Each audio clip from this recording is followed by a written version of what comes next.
भव्यात्मा।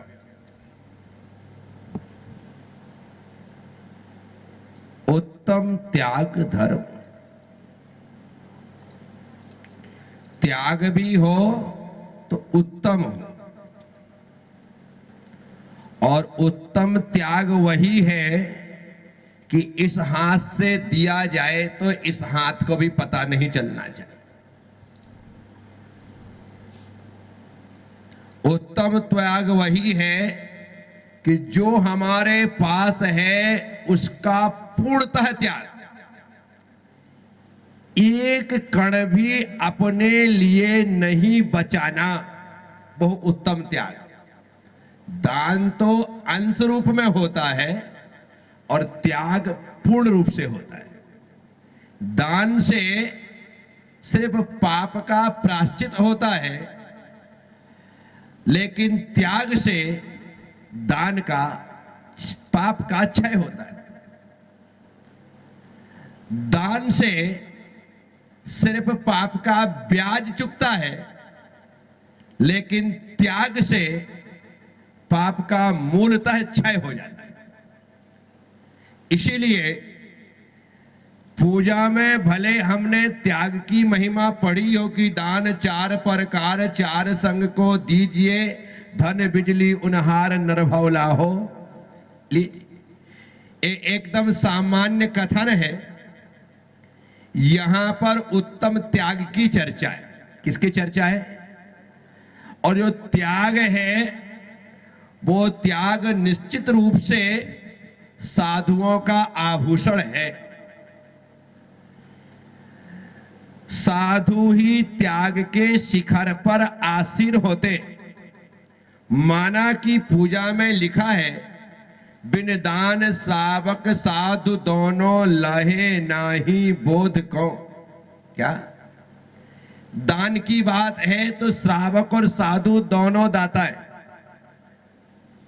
दान की बात है तो साधु और श्रावक दोनों दाता है, क्योंकि दान चार प्रकार का है: आहार दान, औसत दान, अभय दान और शास्त्र दान।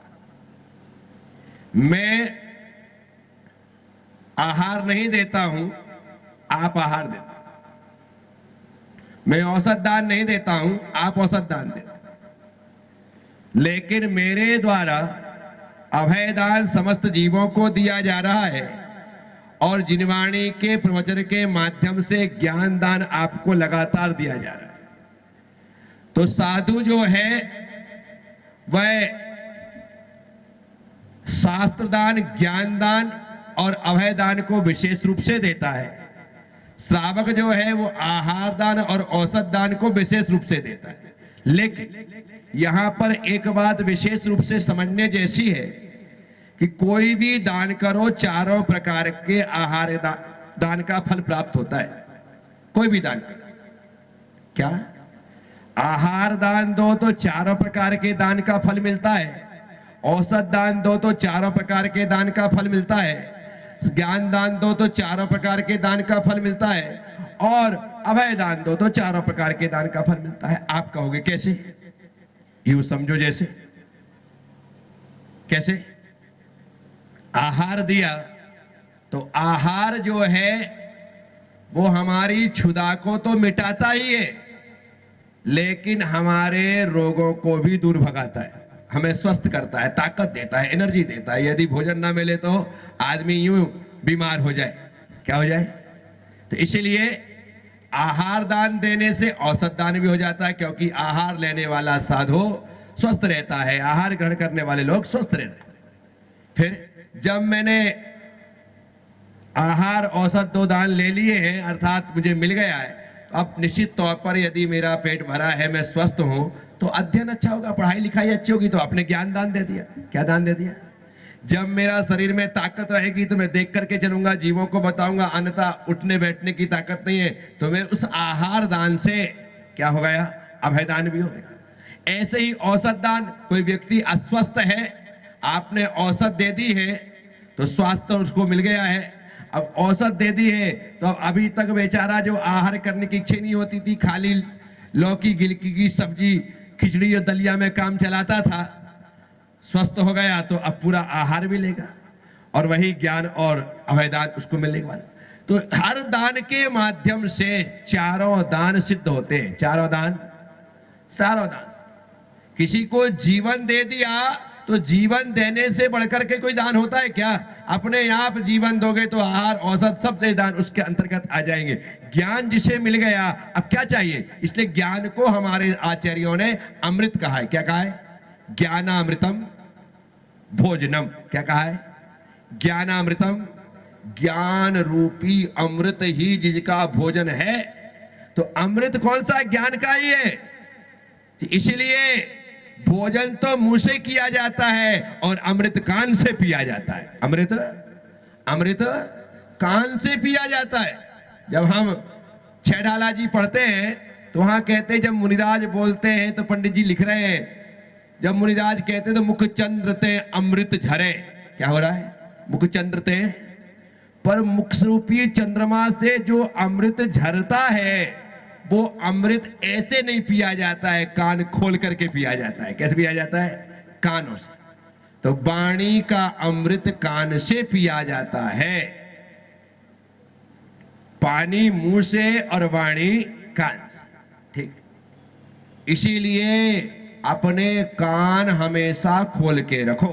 अपने कान, दुकान भले बंद कर दो, दुकान, लेकिन कान कभी बंद नहीं करना। किसके लिए? जिनवाणी सुनने के लिए। लेकिन बी कथा सुनने के लिए ये दुकान हमेशा बंद रहना चाहिए कि मैं बी कथा सुन करके कर्म का आश्रय नहीं करना चाहता हूं। मेरे कान जब भी सुने धर्म कथा सुने। क्या सुने? धर्म कथा ही सुने। ऐसा भाव लेकर के चलना है। तो इन कानों के माध्यम से हमारे द्वारा धर्म कथा का श्रवण हो। तो दान चार प्रकार चार संग को दीजिए, धन बिजली उनहार नरहरवा हो। क्योंकि जो धन है ये बिजली की चमक जैसा है। जब बारिश के दिनों में आकाश में बिजली चमकती है ना, कितने देर, एक क्षण चमकती है, गायब। बस हमारे पास जो धन है वह भी बिजली की चमक की तरह क्षणभंगुर है। अभी दिख रहा है, कल हमारे पास हो ना हो। इसलिए जो आज मेरे पास है मैं आज दे करके पुण्य कमा लेना चाहता हूं, कल का कोई भरोसा। इसलिए जो दान बोलो उसे तुरंत देने की आदत डालना, कल पर मत डालना। कल का कोई भरोसा नहीं है। आप जो देने के लिए ले रख करके रखे बैठे हैं, आपने दिया नहीं कि बाद में दूंगा, बाद में दूंगी, पता लगा आपके जेब से, आपके पर्स से, आपके बैग से निकल गए तो। इसलिए देना ही है तो ये तत्क्षण, क्या इसको कहते हैं? तुरंत दान महाकल्याण। क्या कहते हैं? तुरंत दान, बोलो ना, तुरंत दान महाकल्याण। इसलिए तुरंत देने की आदत हमारी होनी चाहिए। मैं ऐसे ऐसे लोगों को जानता हूं जिन्होंने 10-10 साल पहले बोलियां ली थी और आज तक नहीं दिया। ऐसे लोगों को जानता। पंच कल्याण का आदमी बोली, बड़ी बड़ी बोली ले लेंगे, लाख, 5 लाख, 10 लाख, 20 लाख, 50 लाख, 1 करोड़ की। अरे भाई, अपनी औकात नहीं है तो मत बोल। दुनिया को दिखाने के लिए कुछ मत करो, अपने आप को देख करके करो कि मेरी हैसियत है या नहीं है। तुम्हारी हैसियत यदि 50,000 की है तो उतना ही कहना, 61 भी मत बोलना, 71 भी मत बोलना। नहीं भाई, मैं 50 ही कर सकता हूं, इससे ज्यादा। तुमको तो लोग बोलेंगे, अरे एक टेका और लगा दे, एक टेका और लगा दे, टेका लगा दे, तू लाके देगा क्या है? मैंने बोल दिया, और बोली यदि छूट गई तो अब क्या करना है? हमारे द्वारा ली जाने वाली बोलियों से घर में कलह ना हो, सबकी रजामंदगी हो, सब लोग बराबर बोले कि हाँ इतना अपन खर्च कर सकते हैं, कर दो। है ये अपनी आशा सेठी है ना? है एक दिन भोली भाली महिला है, इस मामले में बोलता हूं, 100 रुपए का 200 रुपए बस इतना ही दो। जितनी हैसियत उतना ही दान करना। क्या करना है? दिखाना नहीं है अपने को। हमारे 100 रुपए, किसी के 100 रुपए 1000 के बराबर है, 10,000 के बराबर है। और यदि दिखावे के लिए है तो तुम्हारे लाख रुपए भी कौड़ी बराबर है। इसीलिए हमें तो हृदय से जितना हमारे पास सामर्थ्य है, 100 तो 100, 200 तो 200, 500 तो 500, हमें किसी को दिखाने की जरूरत। किसको दिखाना? दिखाना क्या? नहीं दिखाते। इसलिए हमारे यहाँ पर मंदिरों में गुप्त भंडार होते हैं। क्या होते हैं? कि आप चुपचाप आओ, अपने जेब से निकालो, डालो और निकल जाओ, किसी को पता भी नहीं लगता। समझ रहे?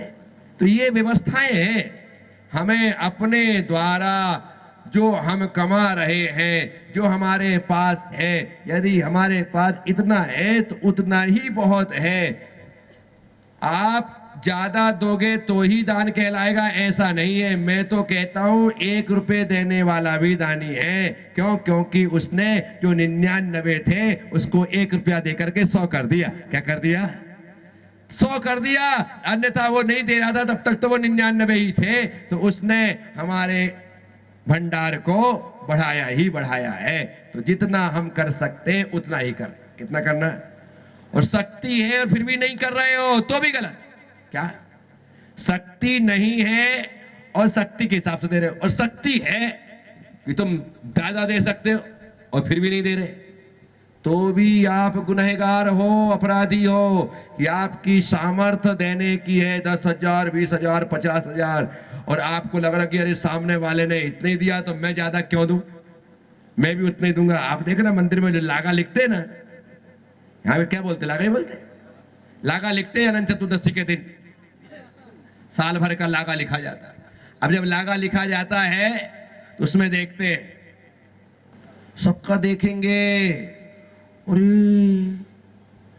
ये तो बहुत पैसे वाले सेठी परिवार के लोग, और उन्होंने तो सिर्फ 11,000 ही लिखा है, मैं तो 11 भी नहीं दूं। देखो भाई मेरे 7100 रुपए। उसको देख करके देख, हैसियत कितनी थी? हैसियत मेरी थी 11,000 की, 21,000 की थी, लेकिन सामने वाले ने यदि कम दिए हैं तो मैं भी कम।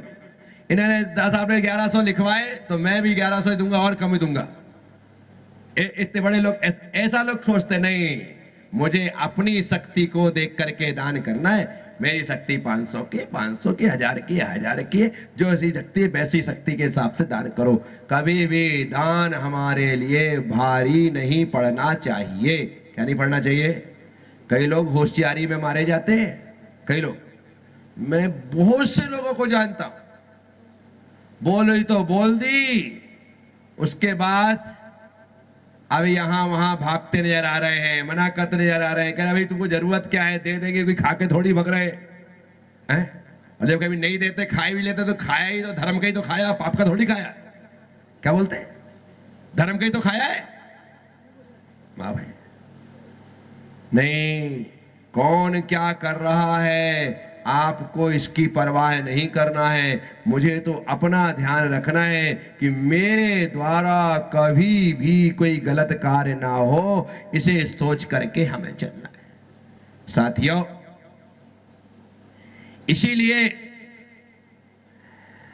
मैं आप सबसे कह रहा हूं कि जब जब दान देने की बात आए, हमें तब तब सबसे आगे खड़े रहना है, सबसे आगे खड़े। परंतु आगे खड़े रह करके उतना ही देना है जितना तुम्हारे पास देने का लिए है, जितना तुम दे सकते हो, जितनी तुम्हारी क्षमता है। दिखावा जिंदगी में कभी मत करना। दिखावा जिंदगी में कभी मत करना, क्योंकि अभी तो तालियां बज जाएंगी, अभी तो लो बाय बाय हो जाएगी, अभी तो माला पहना दी जाएगी। बाद में घर जाकर के जो बवंडर होने वाला है उसका क्या होगा? पिता को बच्चों की सुनना पड़ेगा, बहुओं की सुनना पड़ेगा। ऐसे हमारे तो हमेशा मना करते रहते हैं, और आज इनको इतना पैसा देने का मिल गया, अरे बाप रे बाप। नहीं, मत करिए। राजी खुशी सब लोग खुश होकर के, और देने के बाद झूठा अहंकार मत करना कि मैंने पैसे दिए हैं, फोकट का थोड़ी खा रहा हूं। तू पैसे ले ले मेरे भाई। कई लोग क्या करते हैं, पैसा दे करके बड़े उससे कर, मैंने बड़ा भारी काम कर लिया। अरे हम 1,500 रुपए दे करके ऐसा समझते हैं जैसे हमने संस्था को खरीद लिया, ऐसा समझते हैं। नहीं, ऐसा झूठा अहंकार मत करिए। ये तो समिति के, कमेटी के, समाज के लोगों से कहना कि आपने बड़ी कृपा की कि हमें दान करने का अवसर दिया है। हमने दान देकर एहसान नहीं किया, लेने वाले ने लेकर के एहसान किया है कि उसने आपसे दान स्वीकार किया है। एक सोचना है, देना एहसान नहीं है, लेने वाले ने एहसान किया है कि आपको अवसर दिया है। इसीलिए कभी भी दे करके गाने का नहीं, दे करके गाने का नहीं कि मैंने इतना दिया, मैंने ऐसा किया, मैंने वैसा किया, मैंने तो इतना लगा दिया। दया। अभी मुझे बहुत अच्छा लगा, अभी 5-7 दिन पहले एक केशिंगा उड़ीसा से व्यक्ति आया था, उड़ीसा से आया, पति पत्नी दोनों आए थे। देख रहे हैं आप, उसने मुझसे बातचीत की, आशीर्वाद लिया, सब कुछ किया, जाने लगा। बोले गुरुदेव मुझे कुछ विसर्जन करना है। क्या कहा? शब्द देखना है आप, मुझे इतना अच्छा लगा वो शब्द, गुरुदेव मुझे कुछ विसर्जन करना है। जैसे उसने विसर्जन एकदम मैं तो थोड़ा चौंक गया कि क्या कहना चाह रहा है। फिर पकड़ समझ में आ गया कि विसर्जन मतलब ये दान करना चाहिए। तो मैंने कहा सोनू है, आप उससे बात करो। उसने एक दिन के चातुर्मास के लिए अपनी स्वीकृति यहाँ प्रदान की। क्या कहा? विसर्जन करना चाहता हूं। क्या शब्द है? मैं दान देना चाहता हूं, मैं रसीद कटवाना चाहता हूं, ऐसा नहीं, मैं विसर्जन करना चाहता हूं। और विसर्जन का मतलब है छोड़ने के बाद भूल जाना कि मैंने कुछ किया है। ये है सही शब्द, मैं विसर्जन करना चाहता हूं। मुझे वो शब्द बहुत अच्छा लगा कि कितना शानदार तरीके से दान के लिए उन्होंने कहा कि मैं विसर्जन करना चाहता हूं, है ना। कुछ चीजें सुनने के बाद एकदम से भीतर तक पहुंच जाती है और लगता है कि यार व्यक्ति ने कोई बड़ी बात कह दी, तो विसर्जन करना चाहिए। तो मैं आप सबसे कह, तो हम भी जब करें विसर्जन करें। क्या करें? विसर्जन में जाकर के भगवान को तक लोग सिखा देते हैं, जिसको हजारों लाखों रुपए दे करके लेकर के आए। अभी गणपति का टाइम चल रहा है, लाखों रुपए। लालबाग का बादशाह, आप जाओ बंबई में, ऐसी विशालतम मूर्ति लाखों रुपए में आती है, लाखों रुपए में। साल भर अभी विसर्जन हो जाएगा, उसके बाद फिर बनना चालू हो जाएगी, साल भर बनती, लाखों रुपए में मूर्ति आती। वो बड़े बड़े सारे सेलिब्रिटी, अमिताभ बच्चन से लेकर के अंबानी, सभी लोग एक दिन वहां पे आरती करने जाते। मैं ये नहीं कह रहा हूं क्या हो रहा, वो भी जाते, इतने में लेकर के आए, लेकिन उनको भी जाकर के समुद्र में विसर्जन कर देते। क्या कर देते? खत्म। जब लोग भगवान को भी विसर्जित कर देते हैं, तो आपके पास जो है ये भी विसर्जित करने के लिए है। मंदिर में आया, चढ़ाया, आपने विसर्जन कर दिया। विसर्जन का मतलब समाप्त। आप पूजा करते हो ना, शांति पाठ के बाद क्या पढ़ते हो? क्या पढ़ते हो? विसर्जन पाठ। क्या करते हो? और विसर्जन होने के बाद ही पूजा। बस जैसे ही आपने पैसे का, रुपए का, संपत्ति का विसर्जन किया, खत्म काम। अब आपको को देखने की जरूरत नहीं है। सेज निवर की आशिका लीजिए शीश चढ़ाए। अब क्या ले रहे हैं? विसर्जन करने के बाद क्या लिया? आशिका मतलब आशीर्वाद। आशिका मतलब श्री निवर की आशिका लीजिए शीश चढ़ाए। शीश पे ले रहे हैं तो आशीर्वाद ही लेंगे ना। श्री निवर किया लीजिए शीश चढ़ाए, भव भव के पातक कटे, दुख दूर हो जाए सभी के। लो, भगवान के आशीर्वाद से, गुरुओं के आशीर्वाद से ही दुख दूर होने वाले हैं। तो हमने विसर्जन करने के बाद आशीर्वाद लिया कि अब हमें और कुछ नहीं चाहिए। मैं तो ये भूल गया, मैंने दिया है, तुरंत भूल जाने का। ये है सच्चा दान। और ये ऐसा दान ही त्याग की श्रेणी में आएगा। किस में आएगा? त्याग की श्रेणी में आएगा। तो यहां पर आप हम सब लोगों को इस बात का ध्यान में रखना। दूसरी बात, दान वहीं करना जहां तुम्हारे दान की जरूरत। क्या? मैं हमेशा कहता हूं, जहां तुम्हारे दान की आवश्यकता हो वहां पर जरूर दान करना चाहिए, वहां पर जरूर। क्योंकि जहां दान की जरूरत नहीं है वहां पर दान देने से स्थिति तो वैसे ही है कि दिन में आप एक दिया जलाओ, दिन में एक दिया जलाओ। दिन में दिया जलाने से क्या फायदा? अंधकार भगेगा क्या? अरे अंधकार है ही नहीं तो भगेगा क्या? हाँ, उल्टा हमारा तेल जलेगा। क्या? तो दिन में दिया जलाना जैसे कोई सार्थकता नहीं रखता है, उसी प्रकार से जहां जरूरत नहीं है, ऐसे जिन्हें जरूरत है, पहले जरूरतमंदों को दान हमारे द्वारा दिया जाना चाहिए।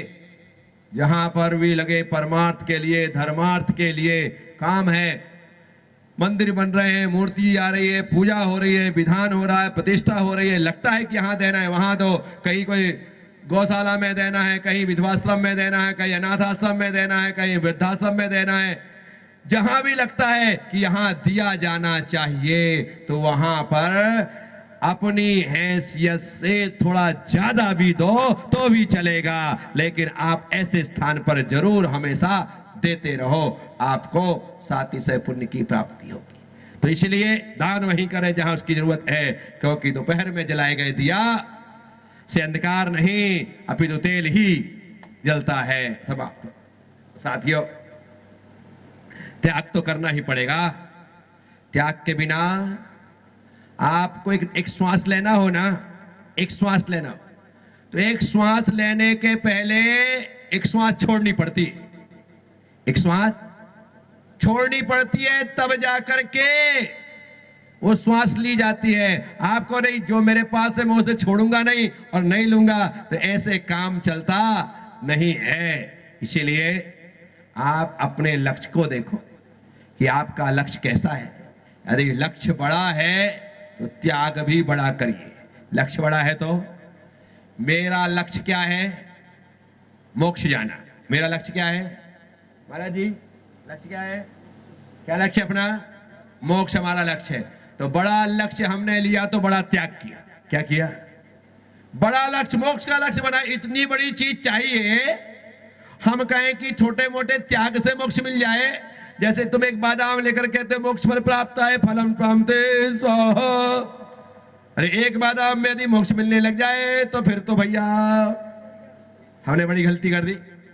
नहीं, मोक्ष फल के लिए अपने शरीर को ही फल बना करके समर्पित करना पड़ता है, तब जाकर के मोक्ष फल की प्राप्ति। तो जितना बड़ा लक्ष्य उतना बड़ा त्याग। इतना बड़ा लक्ष्य तो आप सोच के चलो कि मेरा लक्ष्य क्या है। आप लक्ष्य बना लीजिए और वैसा त्याग करते जाइएगा। आप पाएंगे कि आप अपने लक्ष्य के एकदम करीब पहुंचते चले जा रहे हैं। याद रखिएगा, बिना त्याग के कभी कोई अपने लक्ष्य को हासिल नहीं कर पाता। लक्ष्य को पाना है तो त्याग तो करना ही पड़ेगा, और उस त्याग को करने के बाद हम निश्चित रूप से जो पाने जैसा है सब कुछ पा लेंगे। भगवान श्री महावीर स्वामी, भगवान विश्वदेव, ये 24 तीर्थंकर जितने भी मोक्षगामी हैं, इनके त्याग को तो देखो, क्या त्याग किया। राजपाट तो छोड़ा, घर बार तो छोड़ा, परिवार तो छोड़ा, वो तो छोड़ा ही, अंत में जाकर के इस शरीर को भी छोड़ दिया। और कैसे? हंसते हंसते। कैसे? हंसते हंसते इस शरीर को भी छोड़ने की जहां शक्ति सामर्थ आ जाती है, वही त्याग कहलाता है। तो साथियों, उत्तम त्याग धर्म का दिन है। थोड़ी सी चर्चा आप सब लोगों से की है। उम्मीद और विश्वास रखूंगा कि हम भी अपना एक लक्ष्य निर्धारित करके उस लक्ष्य के अनुसार छोड़ना, त्यागना प्रारंभ करेंगे। बस अभी लोग बैठे ना, यदि इसका लक्ष्य 2 प्रतिमा लेना, तो उसे अपनी 2 प्रतिमा को लक्ष्य बना करके उस हिसाब से चलना प्रारंभ करना। इनका लक्ष्य यदि क्षुल्लक दीक्षा लेना, तो क्षुल्लक दीक्षा के हिसाब से इन्हें अपना लक्ष्य बना करके अपनी तैयारी करना। वैसा त्याग करते जाओ, वो दिखता जाता है तो फिर देने वाले को दिखली थोड़ी होती, ले भाई फटाफट ले ले। अब तुम तैयारी बिल्कुल ना करो और मुझे 2 प्रतिमा दे दो, मुझे 2 प्रतिमा दे दो, मुझे 2 प्रतिमा दे दो। क्या दे दो? नहीं, तैयारी करनी पड़ती है। तैयारी 2 की तैयारी करो, 7 की तैयारी करो, 11 की तैयारी करो, तैयारी आपकी होगी, सब हो जाएगा। मैंने प्रीति महाराज को फटाफट दीक्षा दे दी। क्या? इनको बहुत जल्दी मैंने क्षुल्लक बना दिया। क्षुल्लक बने ज्यादा टाइम हुआ नहीं, मैंने एलक बना दिया। एलक बने ज्यादा टाइम हुआ नहीं, मैंने मुनि बना दिया। क्या हुआ? तैयारी थी, तो तैयारी देख देख करके फटाफट बनाता गया और आज मुनि प्रीति बनकर के आपके सामने विराजमान है। तो तैयारी होना चाहिए। आपकी तैयारी नहीं होगी तो कैसे काम चलेगा? मांगने से कुछ नहीं मिलता। इनसे पूछो इनने कुछ मांगा क्या? मैंने दिया। बोलो, तीनों दीक्षाएं मांगा नहीं, मैंने दिया बढ़ करके आगे कि लो तुम योग कर लो। अब मैं काला पीपल आदि गया था, ऐसी भयंकर संतरी, भाई साहब दुपट्टा ओढ़ करके चलना चाहिए तो ऐसा दबा के ऐसे बाजू में चल रहे, ऐसी भीषण सर्दी कि बचने के लिए दुपट्टा ओढ़ ले। मैंने कहा तुम मेलक बनने के लायक हो, तुम दुपट्टा रखने के लायक नहीं। बस वहां से बोल करके आया, तपोभूमि मेलक बना दिया। वहां पर देखा कि फालतू में एक लंगोट लगा के घूम रहे हैं, कुछ काम धाम की तो है नहीं है। शुद्धि करने जाते तो वहां से यहां तक नंगे घूम रहे। अरे मैंने कहा जब इनको ऐसे ही घूमना तो हटाओ इनकी लंगोट है, यहां उतार देंगे, वहां लघु संग करने जाएंगे, यहां आके शुद्धि करेंगे। मैंने कहा लंगोट पहनने के लायक है नहीं, बनते नहीं, पहनते से क्या काम, उतरवा दी और बना दिया। 25 को केस लॉन्च किया है, तब तक कोई पक्का था नहीं। 26-27 को दीक्षा पक्की हुई, 30 तारीख को दीक्षा दे दी और मुनिपुरी तीर्थ महाराज बना दिया। तैयारी होनी चाहिए। आज दीक्षा हो जाए, कल का इंतजार करने की आवश्यकता नहीं पड़ती। ये हमारी माता जी सत्यवती जी M3 जी छिंदवाड़ा में हमारे पास आई है, छिंदवाड़ा में आई। अब हमारा कोई रिलेशन नहीं, कोई संबंध नहीं, कोई पुराना ऐसा परिचय नहीं। हम वहां गए थे जबलपुर, तो वहां आधार ताल में मिली थी 10 मिनट के लिए, बस इतना ही हमारा मिलना था, इससे ज्यादा नहीं। महाराज जी रुको रुको रुको, आहार साथ करो, हमारा कार्यक्रम नन्हे मंदिर का पहले से नहीं, हमारा कार्यक्रम पक्का, मैं जा रहा हूँ। इन्हें परिक्रमा लगाया, वंदना की चली गए। बहुत मिलते रहते ऐसे, मिल गए, दर्शन कर लिए, चले भाई अपन भी निकल गए, हो गया, आशीर्वाद दिया। बस इतना जरूर कहा था कि भाई विनम्रता अच्छी है, कम से कम इतनी भावना है। हमने आपस में जाके चर्चा की। अब ये भाग करके हमारे लिए छिंदवाड़ा दौड़ के आई कि महाराज जी के दर्शन करेंगे। शिवनी आई पहले, तो हम वहां से निकल गए, छिंदवाड़ा आ गए। एक दिन बोलती महाराज जी आशीर्वाद दे दो ना। कर लो, नहीं आपके आशीर्वाद की छाया में ही रहना है। अरे बाप रे, परिचय नहीं, कुछ भी नहीं, आपके आशीर्वाद की छाया में रहना। माता जी बोले हाँ महाराज से, अब संपूर्ण जीवन आपको समर्पित, संपूर्ण जीवन, कोई पहला संबंध नहीं, कोई पहला परिचय नहीं, और ऐसा बोलकर आपके आशीर्वाद के छाया में रहना है, पूरा जीवन आपको समर्पित है। मैंने भी इतना ही कहा कि एक बार गुरुदेव से आज्ञा ले लूं, उसके बाद मैंने गुरुदेव को बोला। गुरुदेव तो कहते हैं क्या तकलीफ रखे जाएगा, दे दो आशीर्वाद। वारे वाह, धन्य गुरुदेव आचार्य पुरुषोत्तम साका जी महाराज। इतनी करुणा वात्सल, तुरंत उन्होंने, तो ऐसी है दोनों माता जी उस दिन से समर्पित होकर के। कौन कहेगा कि हमारे संग की नहीं है? कहेगा कोई? अब तो एक कहें तो भी मैं नहीं कहूंगा कि हमारे संग की नहीं है, हमारे संग की ही है, पूरी संघर्ष तो हो चुकी है। ऐसी आरिका सत्यवती है श्री माता जी, इसको कहते हैं समर्पण। कोई जरूरी नहीं है कि इसी पेट से जन्म लेने वाला बेटा बेटा बन करके सेवा करे, दूसरे के पेट से जन्म लेने वाला बेटा भी शानदार सेवा करता है। ऐसे ही माता जी हमारे साथ में है, उपस्थित है। बहुत बहुत आशीर्वाद। अभी हमारी संगत ही है क्या? चलो आगे। अभी शीतल को देखो, ये हमारी अमर कीर्ति महाराज की बहन है।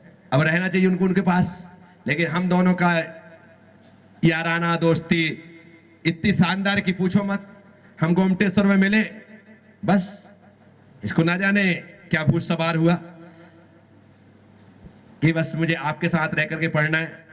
और अमर कीर्ति महाराज जी की बहन है, वो कहते हैं कि आपके साथ रहे या मेरे साथ रहे मुझे कुछ फर्क ही नहीं पड़ता है। तो महाराज जी आजा बेटा, कोई तकलीफ नहीं, आराम से रह। ये त्याग का रास्ता ऐसा ही होता है। वो जो परिपूर्ण समर्पण हो जाता है तो वहां पर फिर कुछ भी देखने की आवश्यकता नहीं। ये हमारे देवेंद्र जी को देखो, है इनकी पत्नी ने प्रसन्न ऋषि महाराज से दीक्षा ली, समाधि ली, उनका काम हो गया। सोनागिरी में रहते थे, आते जाते थे, ऐसा तो कुछ है नहीं कि बहुत घनिष्ठ परिचय, लेकिन एक दो बार तपोभूमि आए। मैंने क्या देवेंद्र जी यहाँ वहां भटकते हो, बार परेशान हो रहे हो, यहीं रहो आकर के। जी महाराज जी। फिर भी आते 2 दिन रुकते, सोनागिरी चले जाते, फिर आते 2 दिन रुक जाते। फिर इनको धीरे से उनको लगा नहीं, उस दिन के बाद से लगातार मेरे साथ ही रहते, यही रह रहे। तो ऐसे तो होता है, बस यही त्याग। ये छुटकू को देखो, हाथ पांव में दम नहीं, हम किसी से कम नहीं। मैं 3 दिन के लिए तिलक नगर गया, 3 दिन के लिए गया, ना जाने इसने क्या देख दाख लिया, पता ही नहीं क्या देखा। देखने के पश्चात मैं तो वहां से बिहार कर गया। इतना सा बच्चा क्या है मेरे को समझूंगा। जब मैं वहां से इंदौर आगे पंथ पिपलई पहुंचने वाला था, पहुंच ही गया था, आगे आ गया था मैं, नहीं हाँ वहाँ स्कूल में वहाँ था, आहारचर्या थी। शाम के 4 बजे करीब इसके भाई लेके आए, बोले महाराज से भाई बच्चा कहता है महाराज के पास जाऊंगा, हमारे पास रहूंगा, हमारे पास रहूंगा। उनको तो उम्मीद थी महाराज छोटा सा देखेंगे भगा देंगे।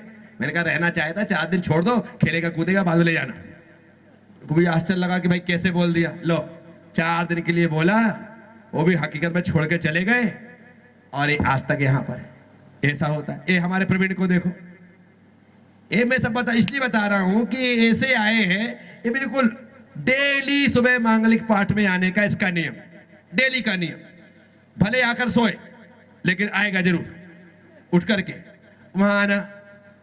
ऐसी कोई बात नहीं, वहां पर चलते चलते बात होती रही। इसकी पत्रिका में लिखा था कि 19 साल की उम्र में दीक्षा लेगा। इसके माँ बाप को पहले से पता था, तो ऐसी बात चल रही थी। चल बेटा, कोरोना का जैसे ही लॉकडाउन हुआ, मैंने हमारे महाराज जी से कहा कि प्रवीण को अपन बुला लेते। इन्हें फटाफट खबर की और 27 तारीख को इसका जन्मदिन था। 27 मार्च को बंद दरवाजे से गेट से कूद करके छलांग लगा करके अंदर आ गया। और वो जब से आया है अंदर छलांग लगा कर आज तक दरवाजे खोले नहीं, बाहर नहीं जा पा रहा बेचारा। ऐसे आया, 12 साल की उम्र उस दिन पूरी की थी इसने, ये साथ में आ गया। ये महाराज जी हमने बता ही दिया कि मैं अभिषेक करवा रहा था ऊपर भगवान का। ये साइकिल से आए, ऑनलाइन देखा कि आसपास चतुर्मास किसके हो रहे हैं, फिर कैसा कि चतुर्मास भोज में हो रहा है। सद लगा से 10 किलोमीटर साइकिल से चल करके आ गए। आने के पश्चात वैसे बोला महाराज जी मुझे महाराज जी आपके जैसा बनना है, आपके साथ रहना है। और मैंने कहा ऐसा कैसा रहना भैया, बढ़िया शानदार रंग रूप वाला लड़का जीन्स और टी शर्ट में चल के वहां पे तैयार होकर के आया। बोले साथ में रहना है, घुंघराले बाल, एक गोरा चिट्ठा, छोटी सी उम्र, बोले साथ में रहना है। मैंने कहा ठीक। मैंने कहा पास में लेके गया, वहीं पर यहाँ पे बात हुई और वहां सिटी पे मैंने काम कर बेटा है, साथ में रहना तो बात की बात है, पहले घर वालों को बुलाओ, उनसे बात, क्योंकि तू बिन बताया आया। घर में खबर करवाई, घर वाले आए, बस चालू। कम से कम 2 महीने एपिसोड चला। ये आ रहा है, वो आ रहा है, यहाँ ले गए, वहां ले गए, सबने मनाया समझाया, दुनिया भर की बात है। लेकिन दृढ़ता, मैंने भी वहां से 2-3 बार भेजा कि जाओ, गए, घर गए, साइकिल से गए, सब प्रकार से गए, लेकिन जा जा करके कभी 2 दिन में, कभी 3 दिन में वापिस लौट करके वहीं पर आ गए और आज प्रीति बन करके बैठे। हमारे महाराज जी को देखो, है कमाल के व्यक्ति। पहली बार इनको देखा, हमारा बिहार 2 दिन का प्रवास था, भोज में अपनी धोती कुर्ता और सिर पे टोपी, एक तरफ धोती पकड़े, सबसे आगे आगे, ऐसे मजबूत, सबसे आगे। मुझे लगा यार आदमी तो बड़ा शानदार है। ये चले बात आई गई हो गई। फिर गोमटेश्वर, क्योंकि तीर्थ बनने का निर्णय हमने जाकर के किया और ये लोग आने जाने लगे। भोज में वहां आए। गोमटेश्वर से जो मेरे साथ यात्रा प्रारंभ की, ऐसे मजबूत ना, 20-20 लीटर का मान अभिषेक करवा दे भगवान का, कंधे में 20 लीटर दूध ऐसे रख करके, एक हाथ से चल कर नीचे में पकड़ करके पूरे गोमटेश्वर ऊपर तक, ऊपर नीचे उतरना है। ऐसे महाराज से उस समय ऐसी ताकत है, अभी भी ताकत है। उस ताकत का ही परिणाम है कि ऐसे मुक्ताबली जैसा उपवास और व्रत कर रहे हैं। ये तो कोई होता है क्या। अब गोमटेश्वर से भोज तक मेरे साथ पैदल आए, संघ में ही भर्ती हो गए, फिर वहीं रहने लगे, वहीं सोने लगे, सब कुछ होने लगा। भोज से लेकर के फिर तपोभूमि तक आए, संघ में ही भर्ती, और फिर तपोभूमि में उन्हें शांति तीर्थ मैंने बना करके आज इस अवस्था में दे दिया। हमारी माता शांत प्रज्ञा को देखो, है, गुस्सा मत करना। ये मैंने घोषणा की कि मेरे साथ चतुर्मास जो जो करना चाहे चतुर्मास करे पुष्पगिरी तपोभूमि में। ये दोनों पति पत्नी बोले हम चतुर्मास करेंगे। और चतुर्मास क्या किया बेचारे, वो तो चतुर्मास करके चले गए, इनका चतुर्मास सदावास हो गया और यहाँ पर छुल्लिका बन करके विराजमान हो गए। तो ऐसे अवसर मिलते हैं। हमारी माता जी ये हल्कीवती, नेमीचंद जी साहब हमारे आचार्य जी के परम भक्त, पद्मावती के परम आराधक, समर्पित। बस उनने बोल रखा था जब तक मैं हूं तब तक मेरे साथ, यदि मेरी मृत्यु हो जाए तो गुरुदेव आप उसे दीक्षा देकर के अपनी शरण में दे देना। मानना पड़े नेमीचंद जी उस समय बोल करके गए। इन्होंने अपने मन में दृढ़ता रखी, स्वास्थ्य आदि कमजोर होने के बावजूद भी सब कुछ गुरुदेव के समर्पण में, और गुरुदेव ने दीक्षा दे दी और आर्यिका पवित्र श्री बना दी। बताओ, ये माता जी 85-87 साल की हमारी पूर्ण श्री माता जी, इतनी उम्र की, आने की आज भी व्रत में, नियम में, उपवास में किसी में कमी हो तो बताओ। तो ये पूरा का पूरा संघ का बायोडाटा मैंने दे दिया। क्यों दिया? क्यों दिया? क्योंकि आज उत्तम त्याग धर्म का दिन है और यही त्याग धर्म यहां से यहां तक विराजमान है। पूर्ण तीर्थ, बाप रे बाप, यहां से तपोभूमि ले जाने के बाद कितने साधु वहां आए। जो आया सब एक ही बोलते थे, मेरे साथ चल, मैं दीक्षा दे दूंगा, ये कर दूंगा। एक ही बात, दीक्षा लूंगा तो अपने गुरु से लूंगा, अन्यथा यूं मर जाऊंगा, दूसरे से नहीं लूंगा दीक्षा। नहीं ली दीक्षा, इतने बोल बोल के थक गए, अरे कहां पड़े बाबा जी, हमारे साथ चलो दीक्षा दे देंगे। नहीं, दीक्षा तो मैं गुरु जी से लूंगा। अब मैं कहता था देखो मैं मुनि महाराज, मैं दीक्षा नहीं दे सकता, गुरु नहीं लूंगा तो आप गुरु जी से नहीं लेना, आपसे लूंगा। संयोग था, पुण्य था, मैं आचार्य बन गया, वहां थे।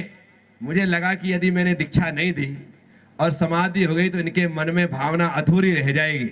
मैंने दीक्षा दी और दीक्षा देने के बाद इनको पूर्ण तीर्थ बना दिया। क्या बना दिया? अधूरा तीर्थ नहीं, पूर्ण तीर्थ बना दिया। ऐसे हमारे पूर्ण तीर्थ जी महाराज, पूज्य सागर जी के बारे में क्या कहा जाए, वो तो मेरे पुराने साथी हैं। जब से मैं पुष्पगिरी में यहाँ आया, यहाँ से अकेला हुआ, दीक्षा लेकर के सीधे मेरे पास आए और आज तक पूरे समर्पण के साथ में चल रहे हैं। तो ये त्यागमयी परिवार है हमारा। बस प्रभु से प्रार्थना करो कि आप भी हमारे परिवार में शामिल हो जाओ। ओम नमः। तो क्या बोल रहा था? तो ये सब त्याग की बात है। आप सब, हम सब लोग उत्तम त्याग में रचे पचे रहे। जब तक घर में है तब तक दान करें, छोटे मोटे त्याग करें। इस रास्ते पे आ जाए तो अब यहाँ पर दान महत्वपूर्ण नहीं है। अब यहाँ पर रोज तुम्हारा त्याग बढ़े, बस यही तुम्हारे लिए उत्तम त्याग धर्म है। वहां तुम्हारा रोज दान बढ़े, वो तुम्हारा त्याग धर्म है। यहाँ हमारा रोज त्याग बढ़े, बस यही हमारा त्याग धर्म है। बोलो उत्तम त्याग धर्म की। ओम ह्रीम उत्तम त्याग धर्मांगाय नमः। ओम ह्रीम उत्तम त्याग धर्मांगाय नमः। ओम ह्रीम उत्तम त्याग धर्मांगाय नमः। ओम ह्रीम उत्तम त्याग धर्मांगाय नमः। ओम ह्रीम उत्तम त्याग धर्मांगाय नमः। ओम ह्रीम उत्तम त्याग धर्मांगाय नमः। ओम ह्रीम उत्तम त्याग धर्मांगाय नमः। ओम ह्रीम उत्तम त्याग धर्मांगाय नमः। ओम ह्रीम उत्तम त्याग धर्मांगाय नमः। उत्तम त्याग धर्म की।